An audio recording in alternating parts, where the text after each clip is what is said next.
早餐吃日本 Seven 的鸡排三明治，这样子2片大鸡排大概400日币，80块台币。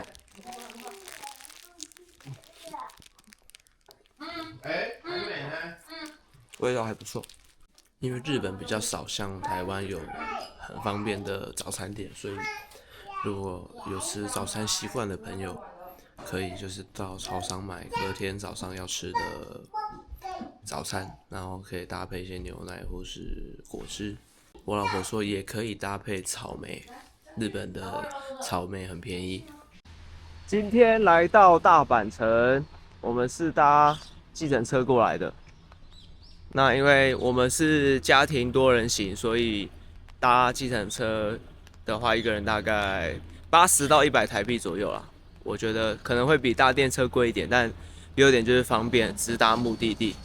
那等一下再跟大家开箱一下大阪城的风景。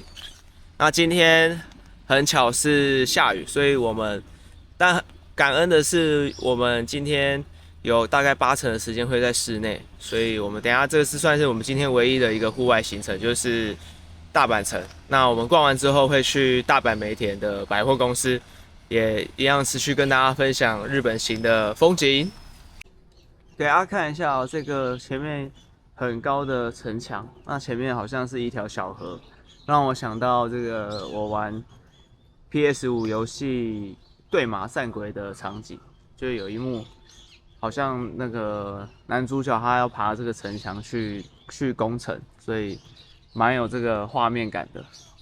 给大家看一下，这个很像《Ghost of Tsushima》的场景，我觉得好像在玩游戏。这个推荐大家可以玩 PS5 的对马战鬼，它的这个风景很漂亮，而且我觉得游戏打斗武士道精神就是很适合喜欢日本历史文化跟日本风格，浓厚气息的朋友。好，因为下雨，我就带大家快速的浏览一下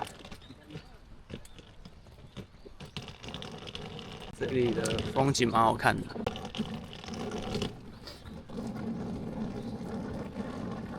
大家请见谅哦，因为要一边撑伞一边拖着行李。身为这个丈夫，就是有一个帮老婆提行李的任务。刚刚他好像有一个寄行李区，我应该去寄一下行李的。西的丸庭园入口，它有这个园内导览车，300日币，大概60台币。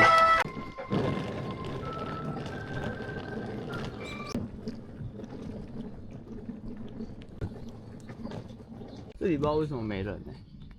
他是不是要付钱？它这里面应该是你在赏樱的季节来，它这一整个走道旁边两侧的樱花啊，跟这个树会很漂亮，所以大家可以挑对时机来，因为现在没什么人，应该是非赏樱季节。给大家看一下，蛮壮观的。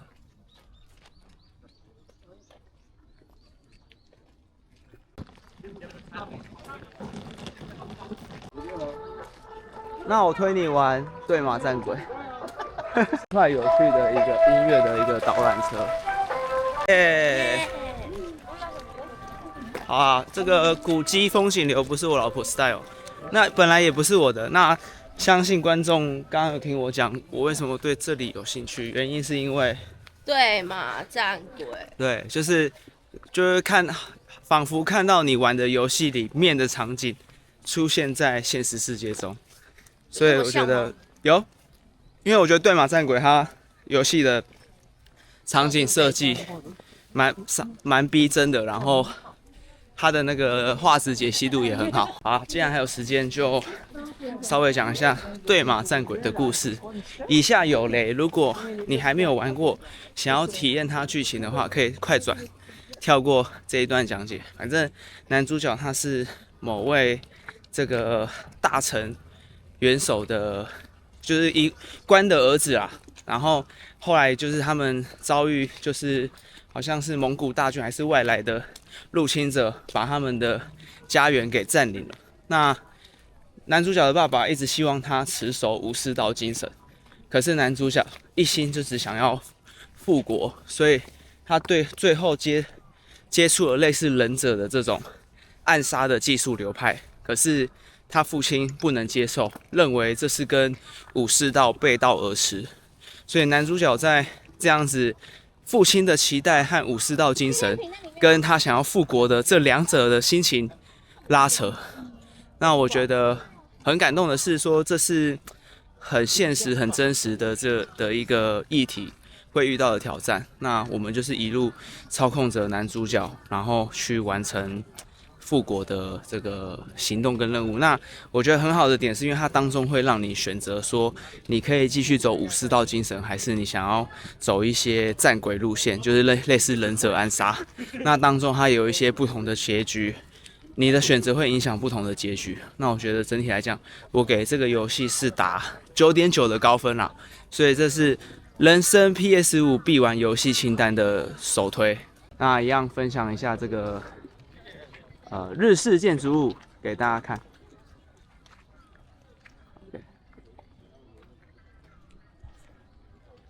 然后讲一讲，我老婆可能觉得无聊，她就先走了。那我现在要先去找她。这边有大阪天守阁的手册，有韩语、简体字、繁体字、英文、日文、中国语，所以我觉得蛮好的。我会拿一本繁体字的来看，因为我对日本文化历史很有兴趣。然后它这里面啊，天守阁里面都有咖啡厅，大家也可以来这边用餐享用。它这里有一个展览哦，大家可以。有空的话可以来看看那个日本的历史故事，然后这边可以扫 QR code 有一个翻译，我等一下来扫扫看。它这个天守阁里面也还有那个观光纪念品店，那我们会买一个这个天守阁的大阪城的那个磁铁，然后这个是日本很有名的一个风格外套，叫做鹤须恒，我觉得蛮好看的啦，但是它上面的图案。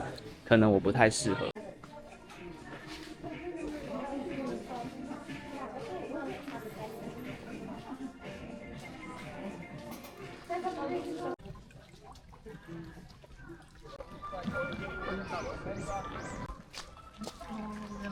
因为时间有限的关系，所以我就只能带大家快速的导览一下这个，好像是。丰国神社的地方哦，还有一个结婚市场，不知道是不是他们结婚典礼的地方，在这一栋，是不是结婚在这呢 ？OK，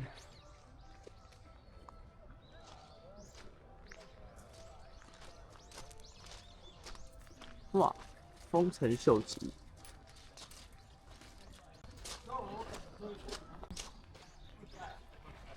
满满日式风格的建筑，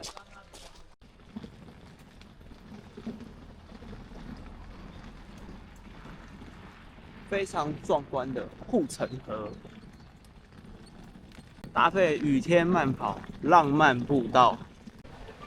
大阪梅田商店街，我们刚刚吃完旋转寿司，那因为之前已经有吃过了，那现在就不拍特别拍，那现在拍商店街的风景给大家参考。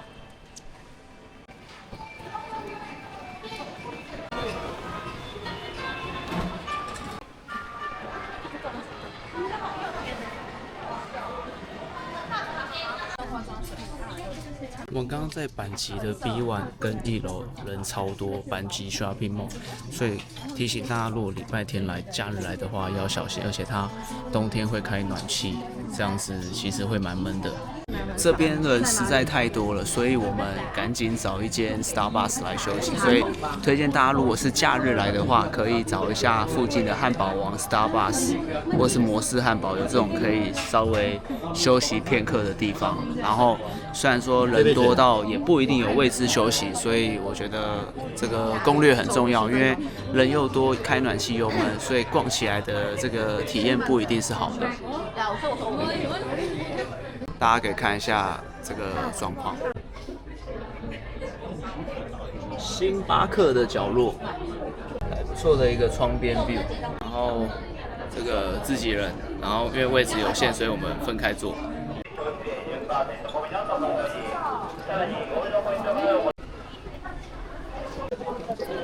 这边人潮量大家看一下，我们要去买，我们有大概做了一些它的价差的一个比对，那再跟大家分享怎么买会比较划算哦。日本很有名的是 Big Camera， 大家就是可以上网做一下攻略，可以看一下，就是说哪一些东西你们想要在这里买的，满5500的话有 Tesla。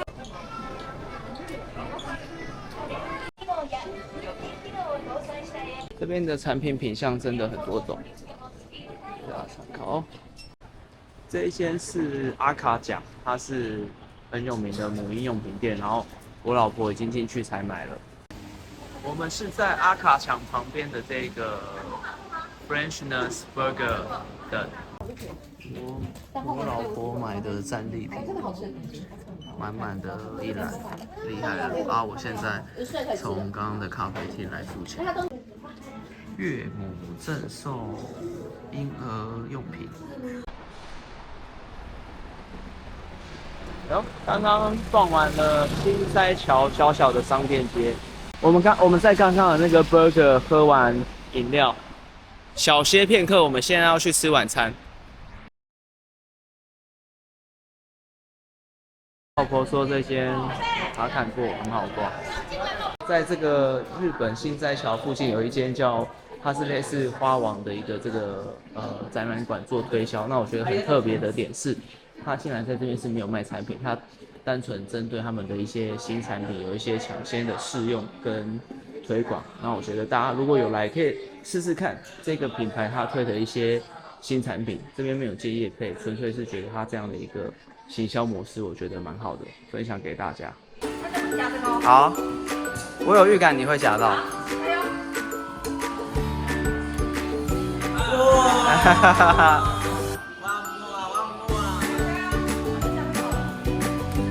最后一次那个加大的。哇哦！我们刚刚就是参加他这个卡哇的一个他们的新产品发表，那我觉得就是给满情绪价值，然后真的推荐大家如果有来新斋桥的这个商店街的话，可以来这间店卡哇。那我觉得里面的服务人员他给的这些服务啊等等，都会让你觉得是很开心、很值得、很满足，然后也不会强迫你要买什么，我觉得很棒的一个行销，所以推荐大家如果有经过可以来哦。Osaka 公仔店，但是我已经退坑了，所以我不会去。然后分享刚刚那个卡哇的心得，因为我刚刚在他们门口，他们就有在欢送我们离开啦，所以我也不好意思这样一直讲，脸皮比较薄。那我觉得就是他们整个流程跟行销，我是给95分，因为我觉得他摆明的就是讲说不用，就是他们没有要卖东西，所以不会让你会有消费的压力。那另一点就是它有很多的试用包啊，还有一些新产品会推荐跟分享给你，我觉得这个是蛮好的。那最后它有一个活动是你打卡，它就让你有一个夹娃娃机的机会。那它的店员就是会在旁边一直给你就是鼓掌欢呼，所以我当下就跟他们讲，我就说就算没有夹到任何的礼物，我觉得也值得了，因为大家给的这个鼓励跟欢呼就是价值连城啊。所以推荐大家就是如果有经过有来新斋桥这个商店街有经过的话，可以到他们的馆内去体验他们的新产品。我们今天来吃巷弄内我们在 Google Map 上搜寻到的大阪烧，等一下跟大家开箱分享一下。带长辈来吃这个日本大阪烧，再跟大家开箱分享一下心得。它牛蒡蛮好吃的，现在是前菜。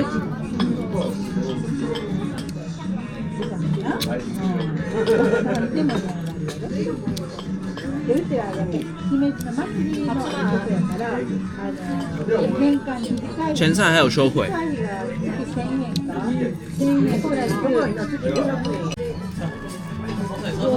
你看他会那个跳舞这是，炒面，这不是大阪烧。但是他的柴鱼会跳舞，看起来会跳舞。预热啊。哦，原来是这样。 OK， 刚刚的炒面我老婆说很好吃，我来试试看看。因为我喜欢这种甜甜。因为它跟我们台湾的大阪烧不一样，对吧？好吃，它面是甜的，然后不会太咸，然后可以再点一份哦。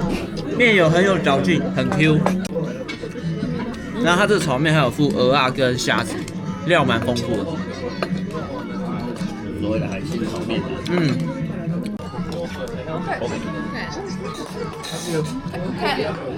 我来好了，慢点。直接点就好。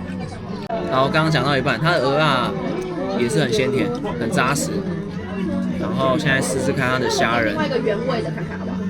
可以啊。海鲜的，好，也比较便宜。对，我们点另外一种试看看。算了吧。要被妈切一下吧。虾子有点那种，就可能冷冻虾子那种感觉，但是它跟炒面炒在一起，味道是好吃的。它的面体很好吃。好，阿贝，谢谢。哇，你的第二块肉，好，谢谢。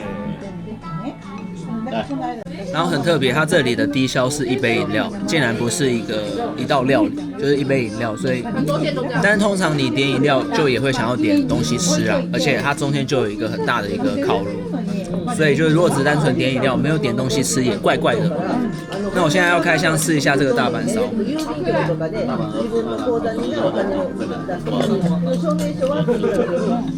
就是面粉加高菜。对啊，可是就是酱料的问题啊，有的就是挑的好吃，有的不好吃啊。大阪烧也算健康，因为里面都是菜。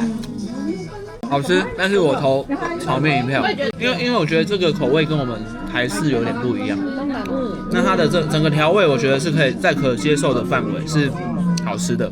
然后它就是高丽菜丝跟本姜，可能还有美乃滋cheese，不知道有没有cheese，美乃滋这样子把它弄成很像一个饼皮这样。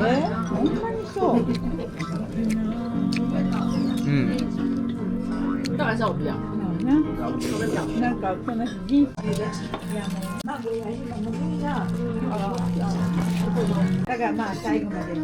好，开箱一下他们的鸡肉。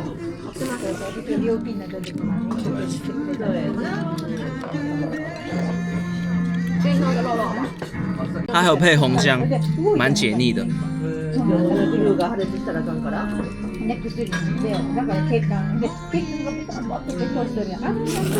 它也不用太多。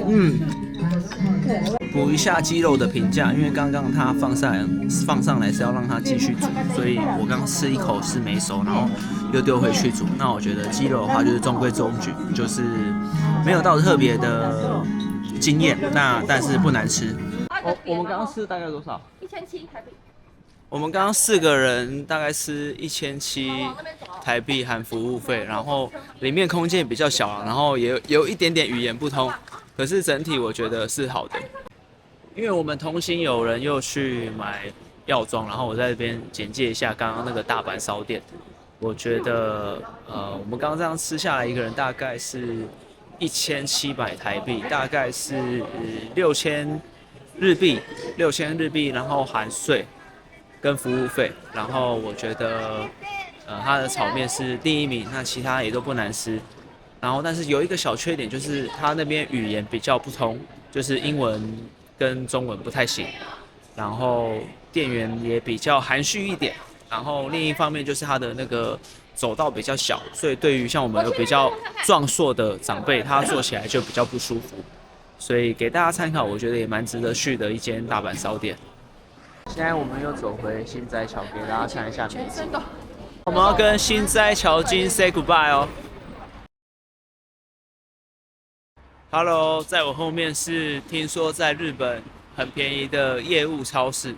那基本上据说它这个都是业务用的一些生活周边啊、零食啊、菜啊。等一下大概拍一下总览给大家参考。你如果要买一些生活用品或者在这边要吃的一些食物啊、生鲜的话，可以来这里参考。好，大概就是这些生活用品，就不特别一一拍了。有来的欢迎你们可以来这里逛哦。晚上出来跟老婆约会，等一下要去药妆店采买，给大家看一下日本的夜景，86夜街景，就晚上的街景。然后这边就是走路很舒服，然后就对啊，跟大家分享一下。今天来到这个 CU 跟那个药局 ，CU 是24小时，然后药局开到晚上11点。